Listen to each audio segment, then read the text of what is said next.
que o Zé era esse cara questionador. Acho que isso está refletido em todas essas frases que ele anotou, em todos esses livros que ele leu. Esse homem reflexivo a respeito da sua profissão. No prefácio a um livro sobre si mesmo, Pirandello escreveu, abre aspas, tentei contar algo a outros homens sem quaisquer outras ambições, exceto talvez a de me vingar por ter nascido. Sua primeira desilusão com a sociedade adveio quando se cansou da corrupção política e da hipocrisia social. A partir de então, passou a encarar o Estado com aquelas dúvidas anarquistas que coloriram muitas de suas declarações e determinaram sua permanente satirização das convenções sociais, especialmente da assim chamada respeitabilidade. Eu me lembro que minha mãe dizia assim, eu tive 6 filhos, o único esquisito é esse, apontava para mim.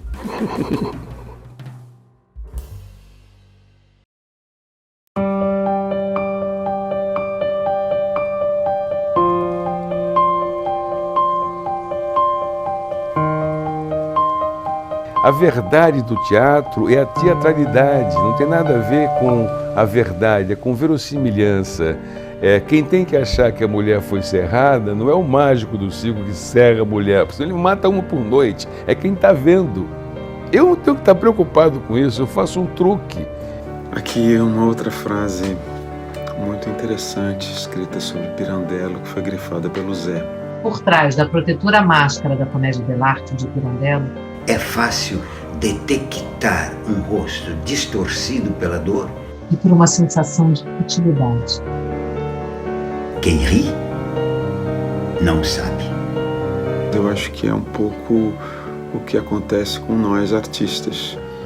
Nós usamos uma máscara que às vezes expressam coisas que são leves e fúteis, mas por trás disso tudo tem uma dor e uma angústia que persegue sempre o artista. E essa angústia, essa dor, é que nos faz continuar produzindo. A vida possui apenas uma realidade que a mente cria para si mesma. E a mente cria essa realidade. Um homem, para usar essa frase, se constrói a si mesmo com o fito de se defender da derrota pessoal. Na verdade, o que a gente faz é mentir.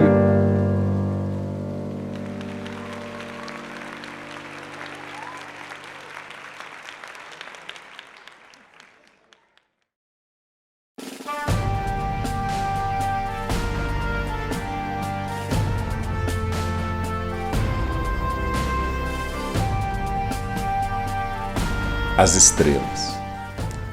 A evolução dos deuses antigos corresponde a uma evolução sociológica profunda. A individualidade humana afirma-se segundo um movimento do qual participa a aspiração de viver à imagem dos deuses e de igualá-los, se possível. Os reis foram os primeiros a se situar na categoria dos deuses, isto é, a considerar a si mesmos como homens totais. Progressivamente, os cidadãos, depois a plebe, depois os escravos, passaram a reivindicar essa individualidade que os homens atribuíram primeiramente aos seus duplos, aos seus deuses e aos seus reis. Ser reconhecido como homem é, antes de mais nada, ver reconhecido o direito de imitar os deuses.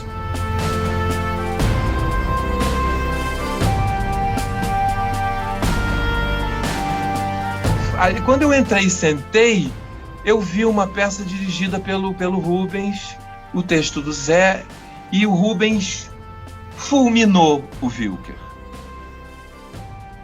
Fulminou, entendeu? Essa é a palavra, fulminou o Wilker com a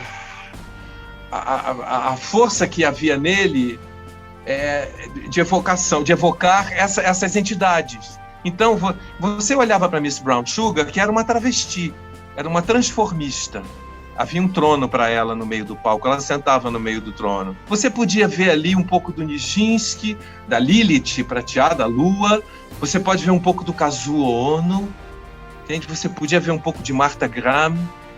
O Rubens, ele trazia esse temperamento, entendeu? esse temperamento de absoluta vulnerabilidade, porque era preciso que, para você se conectar com essa esfera, você precisa de estar com seu fio muito desencapado. Acho muito sintomático ele ter escolhido e ter sublinhado e ter enquadrado ser reconhecido como homem é, antes de mais nada, ver reconhecido o direito de imitar os deuses, o direito de ir além. Como um organismo aguenta isso? O Novarina, o francês teatrólogo, diz que se abrissem o corpo de um ator no meio de uma peça, você ia ver um corpo em colapso. Foi assim que eu vi o Ensaio Selvagem no Teatro Ipanema com José Wilker.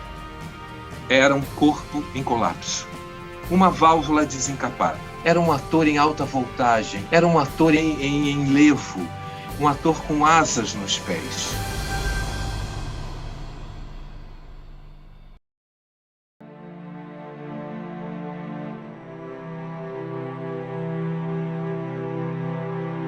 O espetáculo, diz Hamlet, eis a armadilha onde apanharei a consciência do rei. Apanhar é bendito, porque a consciência agilmente se move ou se retrai. É preciso agarrá-la em pleno voo, nesse momento inapreciável em que ela lança um olhar fugitivo sobre si própria. O homem cotidiano não gosta de se deter nela, tudo o empurra em sentido contrário. Mas, ao mesmo tempo, nada o interessa mais do que ele próprio. Sobretudo o que ele poderia ser.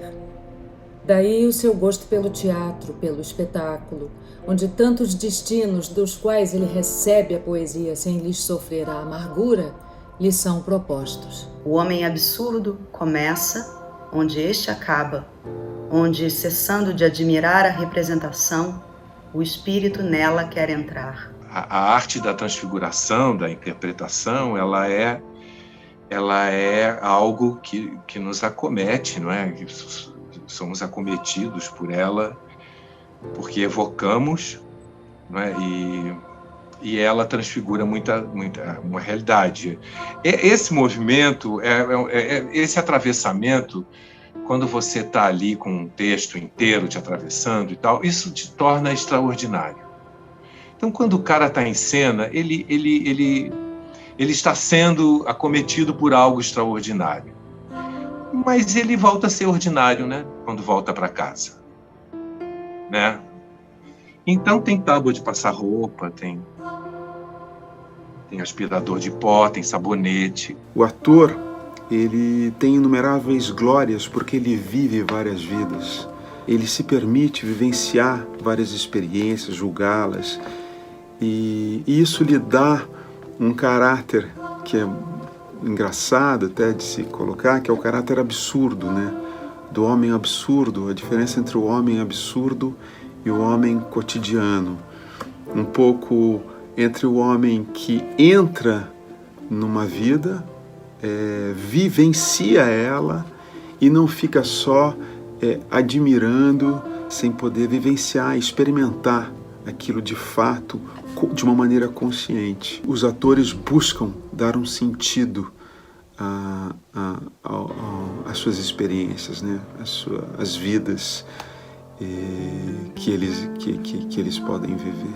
Eu acho especialmente lindo o trecho onde, no mito de Sísifo, o Camus fala que o homem cotidiano se atrai pelo teatro, pelo espetáculo, porque se atrai primeiro por si próprio e pela possibilidade de viver, né, toda aquela poesia sem sofrer as amarguras que estão sendo vividas no palco, né, uma maneira de expiar toda a sua culpa, uma maneira de se redimir de todos os seus pecados, digamos assim, de todas as suas angústias através daquela representação. Eu acho isso lindo. A arte pode mudar a perspectiva ou abrir a perspectiva das pessoas sobre si mesmas, das pessoas que estão ali compartilhando aquilo que acontece. Por isso o teatro é insubstituível, porque você está compartilhando a vivência de um ator, de um intérprete, no momento em que ele está se livrando de si, se livrar de si, ser como os deuses, ser o melhor de si, e além de si mesmo, que é o que nós queremos.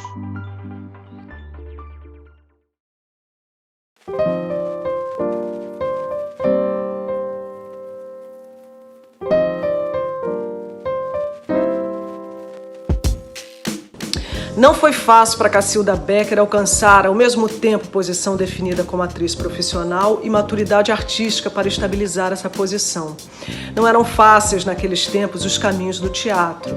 Cacilda cometeu todos os heroísmos possíveis e impossíveis, inclusive o heroísmo das quedas conscientes das quais se levantava fortalecida por suas duras lições. Conheceu o erro das improvisações, do estrelato precoce e precipitado, das experiências medíocres e mediocrizantes que a obscureciam seu talento, que deformavam e retardavam a atriz. E deve ter conhecido também o sofrimento dessas concessões dolorosamente consentidas, o desapontamento de não ser percebida muitas vezes, a decepção das preterições injustas, a melancolia dos que são obrigados a transigir com os próprios sonhos pela sobrevivência desses mesmos sonhos, enquanto paralelamente suportava desconforto, privações, sem qualquer certeza quanto ao dia seguinte, mas com uma certeza inabalável de seu destino de artista. Quando você quer fazer teatro, você tenta...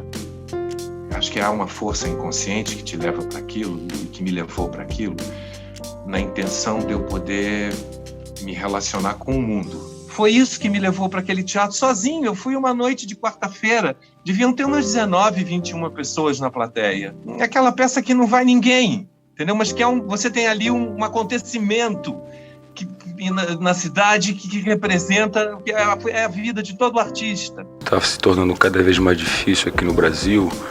Esse tipo de experiência de teatro é uma experiência economicamente fadada ao insucesso e a gente não tem muito estímulo oficial para continuar fazendo. Quer dizer, com tudo isso, eu acho que a gente está tendo cada vez mais dificuldade.